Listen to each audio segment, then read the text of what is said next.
UPSI exam में 5 से 10 number बढ़ाने वाली वीडियो, यानी आज की जो वीडियो है हमारी हिंदी साहित्य की मोस्ट इंपॉर्टेंट वीडियो है, जिसमें हम लोग करेंगे बहुविकल्पी प्रश्न। कौन से बहुविकल्पी प्रश्न? प्रीवियस ईयर के, यूपीपी के एग्जाम में पूछे गए प्रीवियस ईयर, यूपीएसआई एग्जाम में प्रीवियस ईयर के और एमपीएसआई एग्जाम में प्रीवियस ईयर के। तो सारे प्रीवियस ईयर के हम लोग क्वेश्चन को यहाँ पर कवर करेंगे, जो कि आपके हिंदी साहित्य के होंगे, जिससे आपके 5 से 10 नंबर आराम से इंक्रीज हो जाएँ, क्योंकि 2-3 प्रश्न आपके इस और टॉपिक से पूछे जरूर ही जाते हैं हिंदी साहित्य से।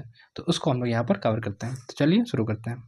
पहला क्वेश्चन है हमारा, यहाँ पर महादेवी वर्मा को ज्ञानपीठ पुरस्कार किस कृति पर मिला था? पहला ऑप्शन है आपका नीरजा कृति पर, दूसरा है निहार पर, या फिर रश्मि पर, या फिर चौथा ऑप्शन हो जाएगा हमारा यामा पर। तो आपको बताना है इसमें से महादेवी वर्मा को ज्ञानपीठ पुरस्कार किस कृति पर मिला था। तो किस कृति पर मिला था? यामा पर मिला था। कौन सी रचना है इनकी? यामा पर जो है इनको ज्ञानपीठ पुरस्कार मिला था। चलते हैं अगले क्वेश्चन की ओर, जो कि है प्रश्न नंबर 2। यहाँ पर पूछा गया हिंदी गद्य का सर्वप्रथम युग कौन सा है? पहला ऑप्शन है हमारा आधुनिक युग, दूसरा है द्विवेदी युग, तीसरा हो जाएगा हमारा शुक्ल युग, या फिर चौथा ऑप्शन है हमारा प्रेमचंद युग। आपको बताना है हिंदी गद्य का सर्वप्रथम युग कौन सा है। तो ये कौन सा हो जाएगा हमारा आधुनिक युग, यानी कि ऑप्शन नंबर ए वाला। ध्यान रखना इसको। चलते हैं अगले प्रश्न की ओर। ये सारे ही क्वेश्चन जो है प्रीवियस ईयर एग्जाम में पूछे गए हैं, ठीक है, तो उन सबको हम लोग यहाँ पर कवर कर रहे हैं। तीसरा क्वेश्चन है यहाँ पर, अमीर खुसरो का वास्तविक नाम क्या था? पहला ऑप्शन है अब्दुल रहीम, दूसरा है सुलेमान, तीसरा ऑप्शन है अबुल हसन, या फिर चौथा हो जाएगा हमारा शिव प्रसाद। आपको बताना है सही आंसर कौन सा हो जाएगा इसका। तो सही आंसर हो जाएगा ऑप्शन नंबर सी, यानी कि अबुल हसन। चलते हैं अगले क्वेश्चन की ओर, जो कि है प्रश्न नंबर 4। यहाँ पर देखिए, सूरदास को किस रस का सम्राट कहा जाता है? पहला ऑप्शन है वात्सल्य का, श्रृंगार का, या फिर ऑप्शन नंबर सी शांत रस का, या फिर ऑप्शन नंबर डी भक्ति रस का। बताइए सूरदास को किस रस का सम्राट कहा जाता है? तो सूरदास को कहा जाता है वात्सल्य रस का सम्राट कहा जाता है। ध्यान रखना, ऑप्शन नंबर ए वाला हमारा यहाँ पर सही हो जाएगा। अगला है प्रश्न नंबर 5। तुलसीदास की भक्ति भावना किस प्रकार की थी? तुलसीदास की जो भक्ति भावना थी वो किस प्रकार की थी? पहला ऑप्शन है दास्य, दूसरा है सखा भाव, तीसरा है प्रेम भाव, या फिर चौथा ऑप्शन हो जाएगा हमारा गुण भाव। तो तुलसीदास की जो भक्ति भावना थी वो किस प्रकार की थी? तो तुलसीदास की भक्ति भावना थी दास्य भाव की, यानी ऑप्शन नंबर ए वाला बिल्कुल सही आंसर हो जाएगा। अब तक आपने वीडियो को लाइक ना किया हो तो कर दीजिए, और चैनल को सब्सक्राइब करना बिल्कुल ना भूलिएगा। चलिए अगले क्वेश्चन की ओर, जो कि है प्रश्न नंबर 6। रामचरितमानस में कितने कांड हैं? रामचरितमानस में कितने कांड हैं? आपको बताना है। पहला ऑप्शन है 7, दूसरा हो जाएगा 5 है, या फिर 8 है, या फिर ऑप्शन नंबर डी यानी कि 12 है। आपको बताना है इसमें सही आंसर कौन सा हो जाएगा। तो ऑप्शन नंबर ए यानी कि 7 है। चलते हैं अगले प्रश्न की ओर, जो कि है प्रश्न नंबर 7। यहाँ पर कहा गया पद्मावत किस भाषा में लिखा गया है? किस भाषा में लिखा गया है पद्मावत? राजस्थानी में, या फिर अवधी में, या फिर ब्रज भाषा में, या फिर खड़ी बोली में। आपको बताना है इसमें कि ब्रज भाषा जो है किस भाषा में लिखी गई है। तो ब्रज भाषा का हो जाएगा हमारा ऑप्शन नंबर बी, यानी कि अवधी वाला। पद्मावत भाषा में लिखी, मतलब जो पद्मावत है वो अवधी भाषा में लिखी गई है। चलते हैं अगले क्वेश्चन की ओर, जो कि है प्रश्न नंबर 8। बीजक के रचयिता कौन है? बीजक किसकी रचना है? पहला ऑप्शन है तुलसीदास जी की है, दूसरा है कबीरदास की है, तीसरा ऑप्शन है सूरदास की है, चौथा है मलिक मोहम्मद जायसी की है। तो आपको बताना है इसमें सही आंसर कौन सा हो जाएगा। तो सही हो जाएगा ऑप्शन नंबर बी कबीरदास। सभी को पता होगा बीजे किसकी रचना है, कबीरदास की। मोस्ट इंपॉर्टेंट है, एग्जाम में कई बार पूछी गई है। चलते हैं अगले क्वेश्चन की ओर, जो कि है प्रश्न नंबर 9। कवितावली के लेखक कौन है? तो पहला ऑप्शन है सूरदास है, दूसरा ऑप्शन है कबीर हैं, या फिर तुलसीदास जी हैं, या फिर मलिक मोहम्मद जायसी हैं। तो आपको बताना है इसका सही आंसर कौन सा हो जाएगा। तो इसका सही आंसर हो जाएगा हमारा ऑप्शन नंबर सी, यानी कि तुलसीदास। कवितावली किसकी रचना है? तो तुलसीदास जी की है। चलते हैं अगले क्वेश्चन की ओर, जो कि है प्रश्न नंबर 10। रसखान किस रस के कवि माने जाते हैं? रसखान जो है किस रस के कवि माने जाते हैं? पहला ऑप्शन है हमारा श्रृंगार रस के, दूसरा है वीर रस के, या फिर तीसरा हो जाएगा करुण रस के, या फिर चौथा हो जाएगा हमारा शांत रस के। तो आपको बताना है इसमें से कौन सा इसका सही आंसर हो जाएगा। तो रसखान होते हैं श्रृंगार रस के, यानी कि ऑप्शन नंबर ए वाला बिल्कुल करेक्ट, ऑप्शन नंबर ए वाला सही हो जाएगा। चलते हैं अगले क्वेश्चन की ओर, जो कि है प्रश्न नंबर 11। सूरसागर किसकी रचना है? सूरसागर किसकी रचना है? पहला ऑप्शन है सूरदास की है, दूसरा है तुलसीदास की है, तीसरा है कबीर की है, या फिर चौथा हो जाएगा हमारा जायसी की है। आपको बताना है इसमें सही आंसर कौन सा हो जाएगा। तो पहला वाला हो जाएगा हमारा नहीं सूरदास। सूरसागर किसकी रचना है? सूरदास की है। चलते हैं अगले क्वेश्चन की ओर, जो कि है प्रश्न नंबर 12। यहाँ पर कहा गया है भारत दुर्दशा नाटक के लेखक कौन है? भारत दुर्दशा नाटक के लेखक कौन है? प्रेमचंद हैं, भारतेंद्र हरिश्चंद्र हैं, मैथिली शरण गुप्त हैं, या फिर option number D Jaishankar Prasad हैं। आपको बताना है इसमें से सही आंसर कौन सा हो जाएगा। तो भारत दुर्दशा किसकी है? भारतेंद्र हरिश्चंद्र की। भारत भारत भारत भारत ध्यान रखना, तो ये कौन सी हो जाएगी? भारत दुर्दशा भारतेंद्र हरिश्चंद्र की। चलता है अगले क्वेश्चन की ओर, जो कि है प्रश्न नंबर 13। यहाँ पर कहा गया कामायनी के रचयिता कौन है? कामायनी के रचयिता कौन है? पहला ऑप्शन है महादेवी वर्मा, दूसरा हो जाएगा निराला, या फिर तीसरा है मैथिली शरण गुप्त, या चौथा ऑप्शन हो जाएगा जयशंकर प्रसाद। आपको बताना है इसमें सही आंसर कौन सा हो जाएगा। तो सही आंसर हो जाएगा ऑप्शन नंबर डी, यानी कि जयशंकर प्रसाद। ठीक है, ध्यान रखना इनको। अगला है हमारा प्रश्न नंबर 14, जो कि है गोदान। गोदान उपन्यास के लेखक कौन है? मुंशी प्रेमचंद है, या फिर ज्ञानेंद्र है, या फिर अज्ञेय हैं, या फिर यशपाल हैं। तो गोदान के कौन है प्रमुख उपन्यास, मतलब किसका है ये गोदान उपन्यास किसका है? तो ये मुंशी प्रेमचंद जी का है। ध्यान रखना, प्रमुख उपन्यासों में से एक है, बहुत इंपॉर्टेंट है। गबन गोदान, रंगभूमि, कर्मभूमि, ये सब किसके हैं? मुंशी प्रेमचंद जी के प्रमुख उपन्यास हैं। ध्यान रखना इनको। अगला है प्रश्न नंबर 15। यहाँ पर कहा गया मैला आंचल के लेखक कौन है? पहला ऑप्शन है हमारा प्रेमचंद है, दूसरा है अज्ञेय है, या फिर फणेश्वर रेणु है, या फिर चौथा ऑप्शन हो जाएगा नागार्जुन है। आपको बताना है इसका सही आंसर कौन सा हो जाएगा। मैला आंचल के लेखक कौन है? तो फणेश्वर नाथ रेणु, ऑप्शन नंबर सी बिल्कुल सही हो जाएगा। चलते हैं अगले क्वेश्चन की, जो कि प्रश्न नंबर 16। यहाँ पर कहा गया निराला का वास्तविक नाम क्या था? निराला का वास्तविक नाम क्या था? जयशंकर प्रसाद था, सूर्यकांत त्रिपाठी निराला था, रामधारी सिंह दिनकर था, या फिर हरिवंश राय बच्चन था। आपको बताना है कौन सा हो जाएगा। तो इसका हो जाएगा ऑप्शन नंबर बी, यानी कि सूर्यकांत त्रिपाठी को ही निराला जो है कहा जाता है। सूर्यकांत त्रिपाठी किसका इनका वास्तविक नाम था, किसका? निराला का। चलते हैं अगले क्वेश्चन की, जो कि है प्रश्न नंबर 17। यहाँ पर कहा गया झांसी की रानी कविता किसने लिखी है? पहला ऑप्शन है मैथिली शरण गुप्त ने लिखी है, या फिर महादेवी वर्मा ने लिखी है, या फिर दिनकर जी द्वारा लिखी गई है, या फिर सुभद्रा कुमारी चौहान के द्वारा।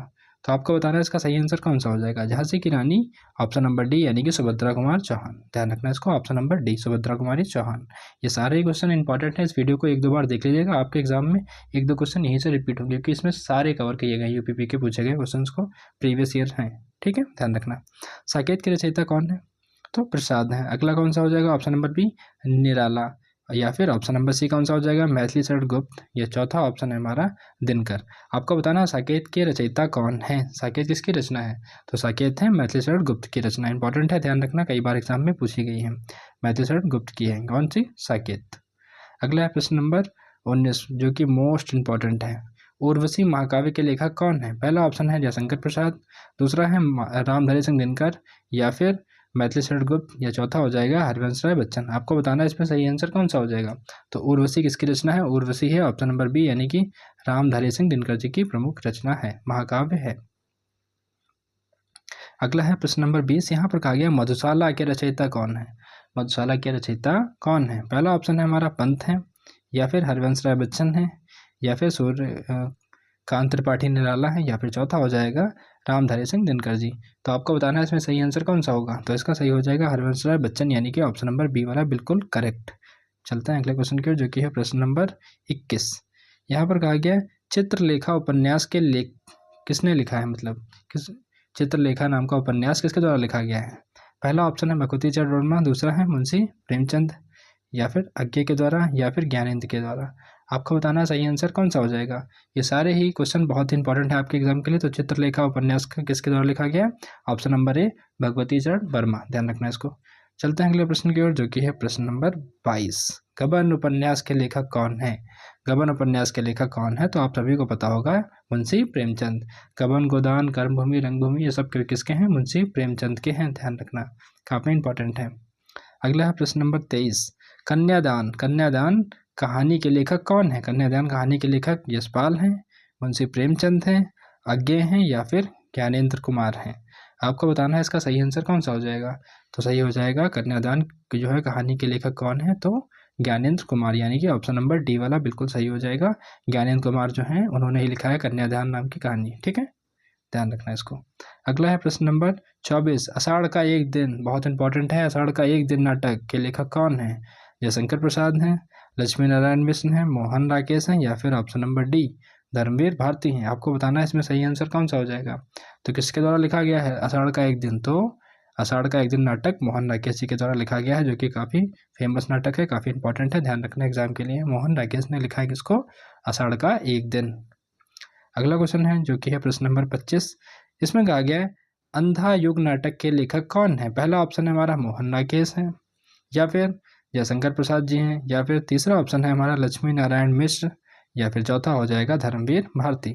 अंधा युग नाटक किसके द्वारा लिखा गया है, तो अंधा युग नाटक लिखा गया है धर्मवीर भारती जी के द्वारा। ध्यान रखना किसके द्वारा, धर्मवीर भारती। चलते अगले क्वेश्चन की ओर जो कि है प्रश्न नंबर 26। यहाँ पर कहा गया परिमल काव्य संग्रह के रचयिता कौन है।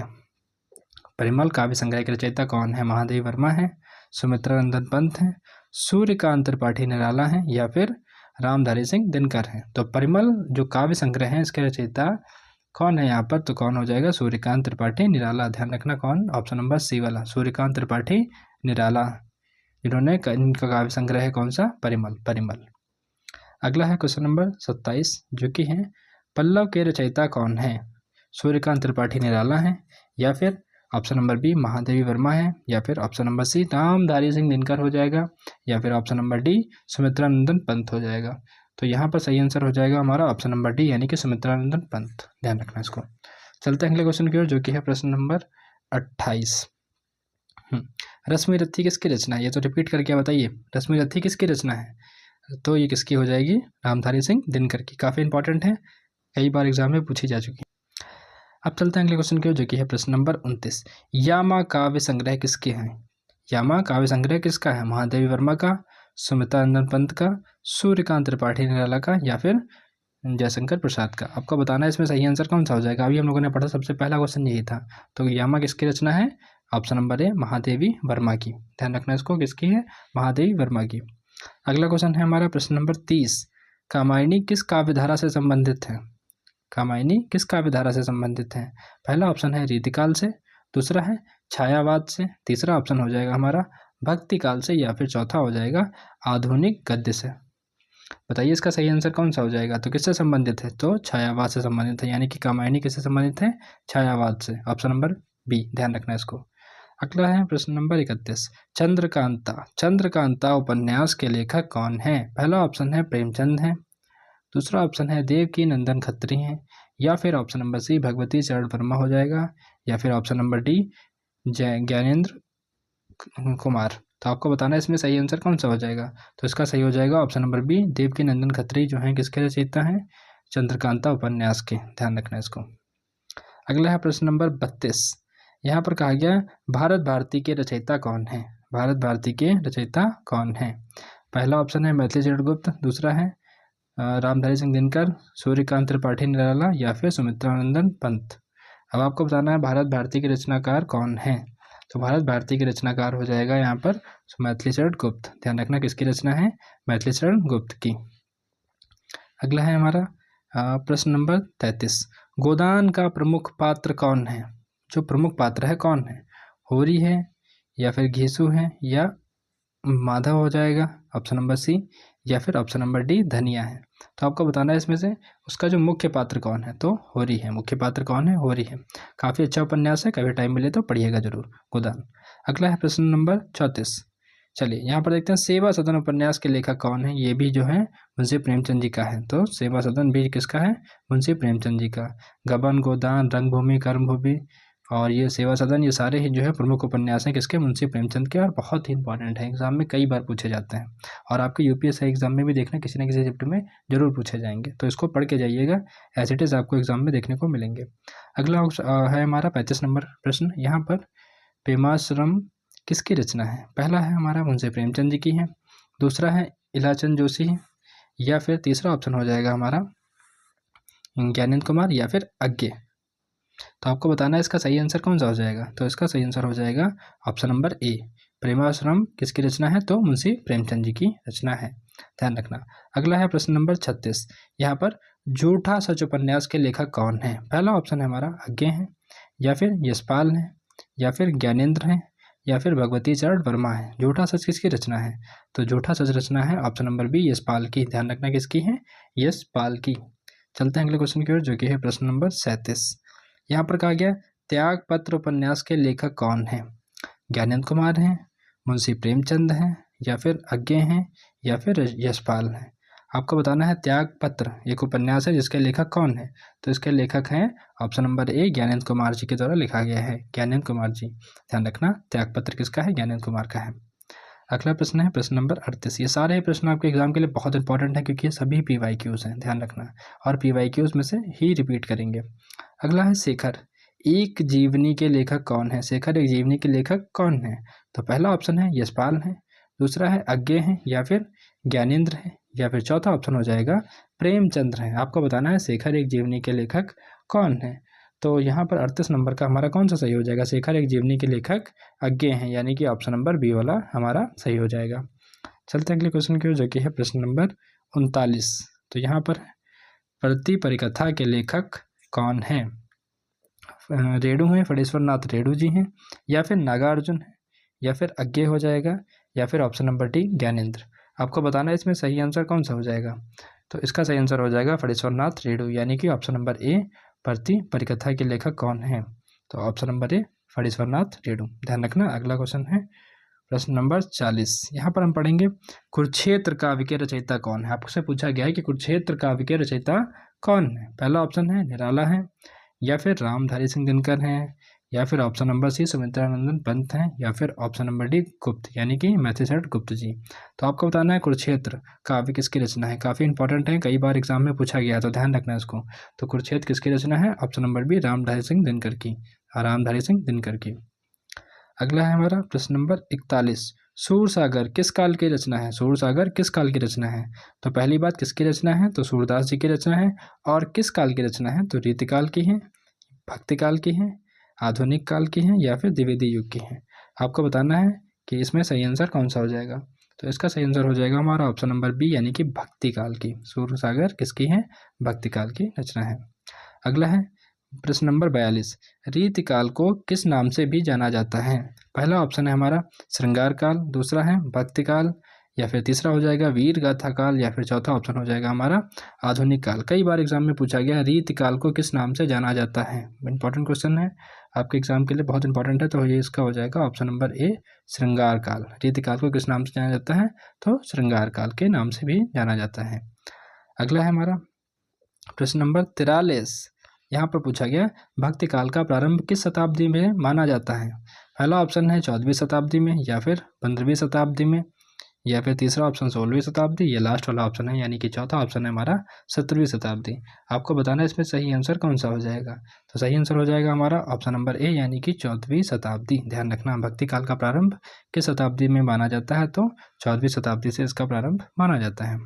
अगला प्रश्न है प्रश्न नंबर 44। यहाँ पर कहा गया है वीर गाथा काल को किस नाम से जाना जाता है। वीर गाथा काल को किस नाम से जाना जाता है? काफ़ी इंपॉर्टेंट क्वेश्चन है, एग्जाम में कई बार पूछा गया है। तो आदिकाल से, भक्तिकाल से, या फिर ऑप्शन नंबर सी रीतिकाल से, या चौथा वाला हो जाएगा आधुनिक काल से। आपको बताना है सही आंसर कौन सा होगा। तो आदिकाल से जाना जाता है। कौन सा? वीर गाथा काल को भी आदिकाल कहा जाता है, या फिर आदिकाल को जो है वीर गाथा काल के नाम से भी जाना जाता है। दोनों ही बातें यहाँ पर बिल्कुल सही है। आदिकाल ध्यान रखना आप, वीर गाथा काल किसको कहा जाता है? तो आदिकाल को। अगला है प्रश्न नंबर 45। यहाँ पर रामचरितमानस किस भाषा में लिखा गया था? अवधी भाषा में, ब्रज भाषा में, या फिर खड़ी बोली में, या फिर संस्कृत में। आपको बताना है कि इसमें से कौन सा इसका सही आंसर हो जाएगा। तो इसका सही हो जाएगा ऑप्शन नंबर ए, यानी कि अवधी भाषा में लिखा गया था। इसके राइटर के बारे में आप जानते ही होंगे। तो अगले चलते हैं प्रश्न नंबर 46 में, जो कि हैं पृथ्वीराज रासो के रचयिता कौन हैं। पृथ्वीराज रासो काफ़ी इंपॉर्टेंट है, एग्जाम में कई बार पूछा जाता है और सभी को उम्मीद है याद होगा ये अब तक। चंद्रप्रदायी, या फिर विद्यापति, या मालिक मोहम्मद जायसी, या फिर ऑप्शन नंबर डी सूरदास। तो इसका सही आंसर हो जाएगा हमारा ऑप्शन नंबर ए, यानी कि चंद्रप्रदायी द्वारा रचित है कौन सी? पृथ्वीराज रासो। चलते हैं अगले क्वेश्चन की ओर, जो कि है प्रश्न नंबर 47। प्रश्न नंबर 47 में है पद्मावत के लेखक कौन है। पद्मावत के लेखक कौन है? काफ़ी इंपॉर्टेंट क्वेश्चन हैं, कई बार एग्जाम में पूछा गया, सारे ही इंपॉर्टेंट हैं, मोस्ट इंपॉर्टेंट क्वेश्चन हैं ये सभी। तो यहाँ पर हो जाएगा मालिक मोहम्मद जायसी। पद्मावत के लेखक कौन है? मालिक मोहम्मद जायसी हैं, ध्यान रखना। ना कि तुलसीदास हैं, सूरदास है और कबीरदास है, तीनों ही गलत हो जाएंगे। तो कौन सा हो जाएगा? मालिक मोहम्मद जायसी। चलते हैं अगले क्वेश्चन की ओर, जो कि है प्रश्न नंबर 1948 जो कि है बीजे के रचयिता कौन है? कबीरदास हैं, सूरदास हैं, तुलसीदास हैं या फिर मालिक मोहम्मद जयसी हैं। तो आपको बताना है इसका सही आंसर कौन सा होगा। तो बीजे किसकी रचना है? कबीरदास की। काफ़ी इंपॉर्टेंट है, कई बार एग्जाम में पूछा गया, तो कबीरदास जो है हो जाएगा। अगला है प्रश्न नंबर 49, सूर सागर के रचयिता कौन है? सूर सागर के रचयिता कौन है? तुलसीदास जी हैं, सूरदास हैं, कबीरदास हैं या मालिक मोहम्मद जयसी हैं। आपको बताना है सही आंसर कौन सा होगा। तो इसका सही आंसर हो जाएगा हमारा सूरदास। अभी हमने बताया था आपसे, थोड़ी देर पहले हम लोगों ने इस क्वेश्चन को पढ़ा था। तो इसका सही आंसर हो जाएगा ऑप्शन नंबर बी, सूरदास। अगला है प्रश्न नंबर 50, रामचरितमानस के रचयिता कौन है? ये क्वेश्चन आपको ही बताना होगा। कमेंट सेक्शन में बताइए इसका सही आंसर कौन सा हो जाएगा। गोस्वामी तुलसीदास हो जाएंगे या फिर ऑप्शन नंबर बी कबीरदास या ऑप्शन नंबर सी सूरदास या फिर डी वाला हो जाएगा मालिक मोहम्मद जयसी। चलते हैं अगले क्वेश्चन की ओर, जो कि है हमारा प्रश्न नंबर 51, गीत गोविंद के रचयिता कौन है? पहला ऑप्शन है विद्यापति जी या फिर सूरदास या फिर जयदेव या फिर तुलसीदास। आपको बताना है इसका सही आंसर कौन सा हो जाएगा। तो गीत गोविंद के रचयिता कौन है? जयदेव हैं। कौन है? जयदेव हैं। ध्यान रखना, कौन है? जयदेव। चलते हैं अगले प्रश्न की ओर, जो कि है प्रश्न नंबर 52। यहाँ पर कहा गया भारतीय युग के प्रवर्तक कौन माने जाते हैं? भारतीय युग के प्रवर्तक कौन माने जाते हैं? महावीर प्रसाद द्विवेदी, भारतेंद्र हरिश्चंद्र या फिर मुंशी प्रेमचंद या फिर option number D Jaishankar Prasad. तो आपको बताना है इसका सही आंसर कौन सा हो जाएगा। सही हो जाएगा हमारा ऑप्शन नंबर बी, यानी कि भारतेंद्र हरिश्चंद्र के नाम से ही भारतीय युग के प्रवर्तक माने जाते हैं। अगला प्रश्न नंबर 53, द्विवेदी युग का नाम किसके नाम पर पड़ा? भारतेंद्र हरिश्चंद्र के नाम पर, महावीर प्रसाद द्विवेदी के नाम पर, मुंशी प्रेमचंद के नाम पर या निराला के नाम पर। तो सिंपल सी बात है, किसके नाम पर पड़ा होगा? महावीर प्रसाद द्विवेदी के नाम पर जो है द्विवेदी युग का नाम पड़ा। अगला क्वेश्चन है हमारा प्रश्न नंबर 54। यहाँ पर कहा गया छायावाद के 4 स्तंभों में कौन शामिल नहीं है? बहुत इंपॉर्टेंट क्वेश्चन है, एग्जाम में कई बार पूछा गया है। छायावाद में कौन कौन शामिल नहीं है? तो जयशंकर प्रसाद, सुमित्रानंद पंत, रामधारी सिंह दिनकर या फिर चौथा हो जाएगा हमारा सूर्यकांत त्रिपाठी निराला। तो आपको यहाँ पर बताना है कि इसमें से शामिल कौन सा नहीं है। तो छायावाद के प्रमुख जो हैं कवि में जयशंकर प्रसाद जी हैं, सुमित्रानंदन पंत जी हैं और ये सूर्यकांत त्रिपाठी निराला भी हैं। रामधारी सिंह दिनकर नहीं है। यहाँ पर आपसे पूछा गया था नहीं है वाले ही बताना है। तो ये तीनों हो जाएंगे, जयशंकर प्रसाद, सुमित्रानंदन पंत और सूर्यकांत त्रिपाठी निराला, लेकिन रामधारी सिंह दिनकर जी शामिल नहीं है। तो ऑप्शन नंबर सी हमारा सही हो जाएगा। नहीं वाला ही हमसे पूछा गया था, तो option number C is correct. अगला है निराला का पूरा नाम क्या है? ये क्वेश्चन अभी हम लोगों ने थोड़ी देर पहले पढ़ा था, रिपीट हो चुका है क्योंकि सारे PYQs रिपीट होते हैं एग्जाम में, तो वही क्वेश्चन यहाँ पर आ गया। आपको बताना है इसका आंसर कमेंट सेक्शन में। चलते हैं अगले क्वेश्चन की ओर, जो कि है प्रश्न नंबर 56, कामायनी का संबंध किस काव्य धारा से है? कामायनी का संबंध किस काव्य धारा से है? रीतिकाल से है, छायावाद से है या फिर भक्तिकाल से है या फिर ऑप्शन नंबर डी आधुनिक गद्य से है। तो आपको बताना है इसका सही आंसर कौन सा हो जाएगा, किस काल से है। ये वाला प्रश्न भी हम लोगों ने अभी थोड़ी देर पहले पढ़ा था, तो आपको इसको सही आंसर देना होगा। बताइए कौन सा हो जाएगा, रीतिकाल, छायावाद काल या फिर भक्तिकाल। तो इसका सही आंसर हो जाएगा ऑप्शन नंबर बी छायावाद काल। ध्यान रखना, कामायनी किस काव्य धारा से संबंधित है? तो छायावाद से। अगला है प्रश्न नंबर 57, गोदान किस प्रकार की रचना है? मतलब नाटक है, उपन्यास है या फिर कहानी है। आपको बताना है इसका सही आंसर कौन सा हो जाएगा। तो गोदान किस प्रकार की रचना है? गोदान एक उपन्यास है। किसके द्वारा रचित है? तो मुंशी प्रेमचंद जी के द्वारा। ध्यान रखना, गबन, गोदान, रंगभूमि, कर्मभूमि, सेवा सदन, ये सारे जो है मुंशी प्रेमचंद जी के हैं। अगला चलिए देखते हैं प्रश्न नंबर 58, आधुनिक काल को किस नाम से जाना जाता है? पहला ऑप्शन है हमारा गद्यकाल से, दूसरा है भक्तिकाल से या फिर तीसरा हो जाएगा हमारा रीतिकाल से या फिर चौथा हो जाएगा हमारा आदिकाल से। तो आप जानते हैं आदि काल को हम लोग के दूसरे नाम से क्या जानते हैं? वीर गाथा काल को। ठीक है, तो यहाँ पर पूछा गया आधुनिक काल के बारे में, तो आधुनिक काल का हो जाएगा हमारा गद्यकाल। ध्यान रखना क्या हो जाएगा, गद्यकाल। ठीक है, चलते हैं अगले क्वेश्चन की ओर, जो कि है प्रश्न नंबर 59। यहाँ पर कहा गया भारत भारती किस विधा की रचना है? भारत भारती किस विधा की रचना है? उपन्यास है, काव्य है, नाटक है या फिर निबंध है। तो बताना है आपको सही आंसर कौन सा हो जाएगा। तो इसका सही आंसर कौन सा हो जाएगा? इसका सही हो जाएगा ऑप्शन नंबर ए, यानी कि उपन्यास से। अभी थोड़ी देर पहले हम लोगों ने पढ़ा था कि ये किसके द्वारा लिखी गई है, तो आपको कमेंट सेक्शन में बताना होगा कि भारत भारती किसकी रचना है। चलते हैं अगले क्वेश्चन की ओर, जो कि है प्रश्न नंबर 60, चंद्रकांता किस प्रकार की रचना है? पहला ऑप्शन है हमारा उपन्यास है, दूसरा है नाटक है या फिर कहानी हो जाएगा, तीसरा ऑप्शन या चौथा है हमारा काव्य है। आपको बताना है इसका सही आंसर कौन सा होगा। चंद्रकांता किस प्रकार की रचना है, तो चंद्रकांता उपन्यास है। क्या है, उपन्यास है। चलते हैं अगले क्वेश्चन के, जो कि प्रश्न नंबर 61। आषाढ़ का एक दिन किस विधा की रचना है। पहला ऑप्शन है हमारा नाटक, दूसरा हो जाएगा उपन्यास, या फिर तीसरा हो जाएगा काव्य, या फिर चौथा है हमारा निबंध। तो आषाढ़ का एक दिन किस विधा की रचना है, तो आषाढ़ का एक दिन किसकी है, नाटक है। क्या है, नाटक है। किसका है, मोहन नागेश का। ध्यान रखना दोनों ही बातें।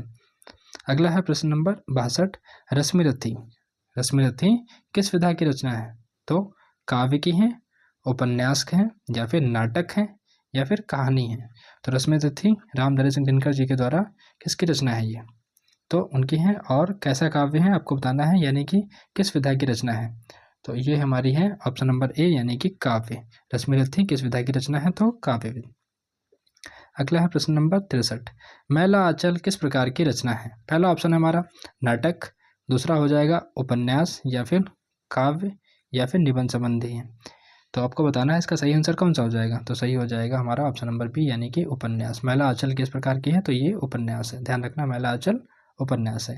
ये सारे क्वेश्चन प्रीवियस ईयर हैं, तो आपके एग्जाम में ऐसे क्वेश्चन पूछे जा सकते हैं। अगला है साकेत किस विधा की रचना है। पहला ऑप्शन है हमारा उपन्यास है, नाटक है, महाकाव्य है ये, या फिर निबंध है। तो बताइए क्या है ये, तो साकेत एक महाकाव्य है। ऑप्शन नंबर सी वाला बिल्कुल सही जो है, साकेत क्या है, महाकाव्य। अगला प्रश्न है 65 नंबर। उर्वशी किसकी रचना है। जयशंकर प्रसाद की, रामधारी सिंह दिनकर की, सूर्यकांत त्रिपाठी निराला की, या फिर सुमित्रानंदन पंत की। तो आपको बताना है ये किसकी रचना है, तो ये रचना है रामधारी सिंह दिनकर की। मोस्ट इंपॉर्टेंट क्वेश्चन है, कई बार एग्जाम में पूछा गया है, तो आपको ध्यान रखना है किसकी है, रामधारी सिंह दिनकर की। अगला है प्रश्न नंबर 66। परिमल काव्य संग्रह के रचयिता कौन है। परिमल काव्य संग्रह के रचयिता कौन है। महादेवी वर्मा है, सूर्यकांत त्रिपाठी निराला है, या फिर ऑप्शन नंबर सी दिनकर जी हैं, या फिर सुमित्रानंदन पंत है। ऑप्शन नंबर डी वाला आपको बताना है सही आंसर कौन सा हो जाएगा, तो इसका सही हो जाएगा सूर्यकांत त्रिपाठी निराला। परिमल किसका रचना है, तो सूर्यकांत त्रिपाठी निराला का क्या है, काव्य संग्रह है। अगला प्रश्न नंबर 47। पल्लव के रचयिता कौन है। निराला जी हैं, या फिर महादेवी वर्मा है, रामधारी सिंह दिनकर हैं, या फिर ऑप्शन नंबर डी वाला सुमित्रानंदन पंत है। तो आपको बताना है इसमें कौन सा इसका सही आंसर हो जाएगा, तो पल्लव सुमित्रानंदन पंत जी की रचना है। ध्यान रखना क्या है, सुमित्रानंदन पंत जो है इसके रचयिता हैं, किसके, पल्लव के। अगला है प्रश्न नंबर 68। झूठा सच के लेखक कौन है। अज्ञे हैं, या फिर यशपाल हैं, या फिर ज्ञानेंद्र हैं, या ऑप्शन नंबर डी भगवती चरण वर्मा है। आपको बताना है इसमें सही आंसर कौन सा हो जाएगा, तो इसका सही हो जाएगा ऑप्शन नंबर बी, यानी कि यशपाल हैं। कौन है, झूठा सच के लेखक कौन है, तो यशपाल हैं। अगला है प्रश्न नंबर 69। यहाँ पर कहा गया है त्याग पत्र के लेखक कौन है। पहला ऑप्शन है ज्ञानेंद्र कुमार हैं, दूसरा है प्रेमचंद जी हैं, या फिर अज्ञे हैं, या फिर चौथा ऑप्शन हो जाएगा यशपाल है। आपको बताना है इसमें सही आंसर कौन सा होगा, त्याग पत्र के लेखक कौन है। तो त्याग पत्र के लेखक option number A Gyanendra Kumar हैं। ये हम लोग अभी पढ़ चुके हैं ऊपर, तो दोबारा ये यहाँ पर रिपीट हो रहे हैं। ये सारे रिपीट होते रहते हैं ना एग्जाम में, इसी वजह से यहाँ पर भी आ गया। शेखर एक जीवनी के लेखक कौन है। शेखर एक जीवनी के लेखक कौन है, ये भी हम लोगों ने अभी ऊपर पढ़ा था, तो ये भी क्वेश्चन रिपीट हो चुका है। तो ये इस तरीके से हमने यहाँ पर 70 क्वेश्चन इंपॉर्टेंट जो है सारे कवर कर लिए हैं। अगर आपको वीडियो पसंद आई हो तो लाइक करिएगा, चैनल को सब्सक्राइब करना बिल्कुल ना भूलिएगा।